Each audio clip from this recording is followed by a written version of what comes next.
When you are focused upon something long enough that law of attraction brings you more like it, in time, you develop such a propensity toward that vibration, toward that thought, that you begin to have beliefs around it. These words sound weird if you haven't been listening to us for a while, and they are music to your ears if you have been listening to us for a while, because you are vibrational beings first and foremost, living in a vibrational universe. And law of attraction is sorting it all out.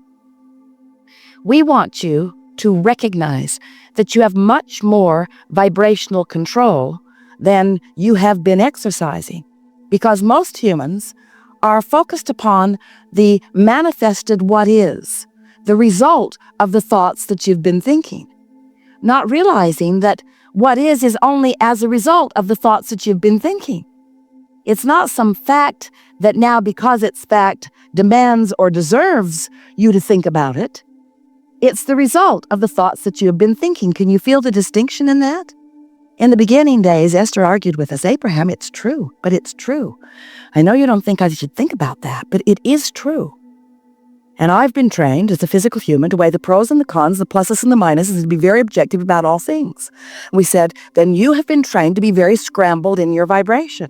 You've been trained to contradict your own desire on many occasions because of the truth of some reality that doesn't even, in many cases, have anything to do with you. It's just something that you are observing and practicing the vibration of until it will be a part of your reality, if you practice it long enough, because that's how you create your own reality, is by activating vibrations and doing it long enough that law of attraction can garner enough momentum for things to begin to actualize in your experience. So, since we come to you as teachers about law of attraction and about energy, about vibration, sometimes we have a little bit of a hurdle with you, because if you are not willing to accept the vibrational nature of your being, then you cannot hear much from us that will be of any real value for you. Because there is a reality that you are accustomed to calling reality. It's the see it and hear it and smell it and taste it and touch it version of what's around you.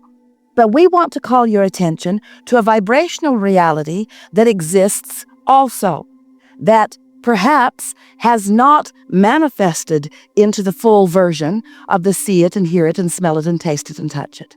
And if we can get you, just for a little while, to focus upon the vibrational reality, then you can begin to achieve a vibrational focus that is steady enough, chronic enough, that it becomes a belief within you, and then it must move from that vibrational reality into this tangible reality. We've been saying this to you in lots of different ways over time. Many of you follow this right along. We said, you're vibrational. In time, you said, okay. You're not ever going to stop saying it, so okay, all right already. We accept it. And then we began telling you that you are more than you are in this physical body, which was not so hard for many of you to understand, because you've been talking about souls and God. You get it. It's just logical. You can't look around this magnificent planet and not acknowledge that there's more going on than just what you're thinking about right here. You're lovely, but you've not scraped enough dirt together to launch it into orbit and make another moon. In other words, you've not figured out that kind of creativity, because that's not what the creativity that you are about is here. So most of you accept that there is something beyond what you are, but we want to convince you that you are the extension, the leading edge creative extension of all of that. And when that begins to come together for you, when you accept that you are an extension of source energy, and that source energy is expanding through that which you are, and that the harmony or the unity between you and the source within you is really what you are looking for in terms of fulfilling your life's purpose and living happily ever after, and just having a good time now, and a good time now, and a good time now. So, as we've talked to you about the vibrational beings that you are, we began to explain to you that the creative process is you sort life and you come to your personal awarenesses of what you prefer and what you don't prefer. And with each of those personal preferences that cannot help but be born within you, is just the natural process of your synthesizing life? How do thoughts turn to things? And more important, how do I control the thoughts that turn into the things that I want to turn into the things that I want? And we say, you have to accept this vortex version of all that is wanted that you have put there. And you have to learn to tune yourself to this vibrational, vortexual version. And when you do it, when you hold steady on those frequencies, not long enough, but consistently enough, it's the absence of the resistance that you're really going for. I want it, but doesn't get you very far. I want it, but I want it, but I want it, but I don't have it. I want it, but it's hard to get it. I want it, but no one else thinks I should have it or that I can have it. I want it, but that gets you nowhere. That's truncated almost the moment that you're launching it, except that it isn't really stopped when you launched it. It is continued when you launch it and continues to become now that you have launched it. The question is, where are you, dear heart? In vibrational proximity to all that you've asked for and that all that you have become. So when we talk about law of attraction, we have to talk about it in terms of what it is, which means law of attraction means that which is likened to itself is drawn. That which is likened to itself is drawn. It's like the vibrational frequencies that you know about radio signals. You set your tuners to the frequencies of the transmitters. That way you hear it. That way it translates into the physical equivalent that you can realize. You following us? And this is the same thing. You have to set your tuner, your vibrational tuner, which is indicated to you by your emotions. You have to set your tuner to the frequency of what's being broadcast from your vortex. Your inner being stands there. That which you want to call God is there. And all that you've amassed vibrationally is there. All the momentum that you have brought to where you are, which includes everything that you were coming into this experience and all of the wonderful things that you've added to it since, are all vibrationally queued up, ready for you to discover and maintain the frequency of it long enough. That momentum can build to the extent that it can manifest into your experience. That's the best way we have of explaining to you how thoughts turn to things. You maintain a frequency long enough that you become the realizer of it. And what happens as you get on that vibrational wavelength, the path literally unfolds beneath your feet. It isn't about efforting. It isn't about knowing what you want and going after it.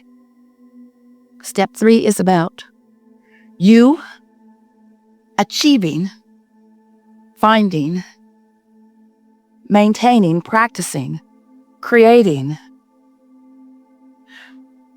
a vibrational atmosphere. Feels good while you're doing it. That allows what's in your vortex to be realized by you. Following that? I think you are. It's the best we've ever said it. It's the clearest you've ever heard it. And it's everything that matters to you. Because life just causes you to sift and sort. You can't stop doing that. Life just is around you. You knew it would be. And you can't stop that step 1, launching of your desires. That is happening and has happened.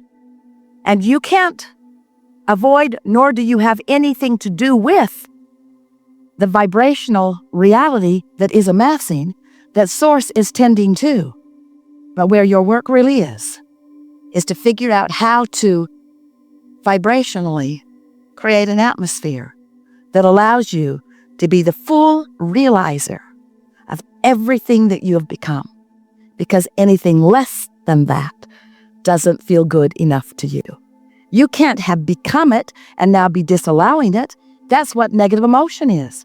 You can't have become it and not let it flow in full form into your experience. You cannot have launched all of that money, all of that abundance, and be pinching it off and feel anything that feels good. You can't pinch off who you are and feel good. You just can't.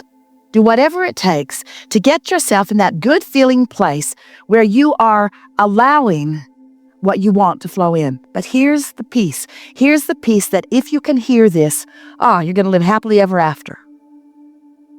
It's not just creating the atmosphere that allows it to turn from thoughts to things, because that's you focused upon the outcome, isn't it? Oh yeah, if I can get that outcome, I'm willing to do it. We want you to take your eye off the manifested outcome just for a little while. That manifested, park it in the garage, put it in your bed, put it in the bank manifestation that you're looking for.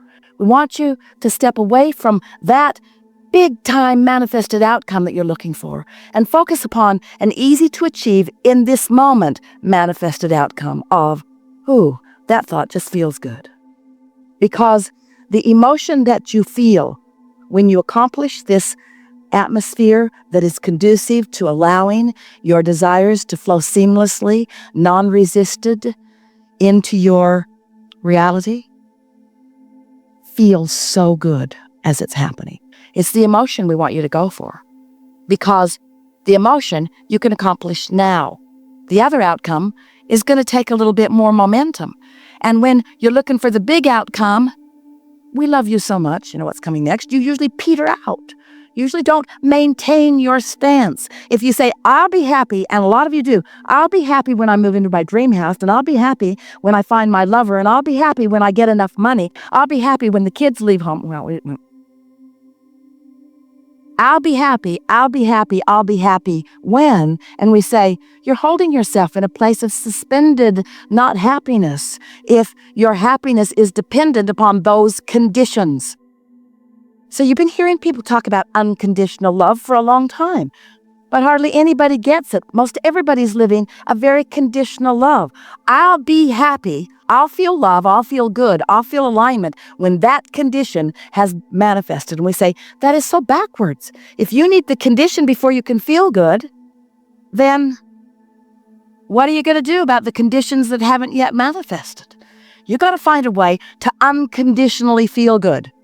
You got to find a way to unconditionally feel good. So, when you think a thought, law of attraction brings you another one like it if you think that thought for 17 seconds. And you begin to feel the momentum of that thought. Think another thought, hold that thought there, another thought joins it, and another until you have substantial momentum. And when you hold those thoughts about what you want without the contradictory thought of where is it, when's it going to come, I don't know how this is going to work out. When you aren't doing that, but you are just focused upon what you want, and we'll talk a lot today about how to accomplish that, then your thoughts proceed with law of attraction's help in an unwavering, unwobbling fashion. But if you think about what you want a little, and then you notice that it isn't there, while you're not thinking both of those thoughts at the same time because you can't, you're pretty fast at the way you think. I want it, but I want it, but I want it, but I want it, but I want it, but. So, I want it, but you are introducing into your habit of thought, into your atmosphere that you are creating, what we are wanting to call the wobble factor. I want it, but little wobble in the early stages of little desires. Sort of kind of want that, and I sort of kind of don't believe it, and there's sort of kind of a little wobble here. But if you want it and doubt it a little, and want it and doubt it a little, and want it and doubt it a little, and want it and doubt it, pretty soon those thoughts have grown in your habit of thought, and now you've got a big-time wobble going on, don't you? That big-time wobble going on is the one that we're talking about, that then it takes so much effort. You try so hard. You really, really want to create your own reality. We know that you do. But we want to show you how to do it in a much easier fashion. We want to show you how to take the wobble out early on. We want to help you to understand what unconditional love, what unconditional alignment, unconditional wobble freeness really is all about. It's about focus, but it's about focusing and feeling. And it's about finding a way to stop beating up on yourself for what's not done. It's about not beating up on anybody else for whatever is going on too. It's about caring so much about your stability, about your alignment with who you are,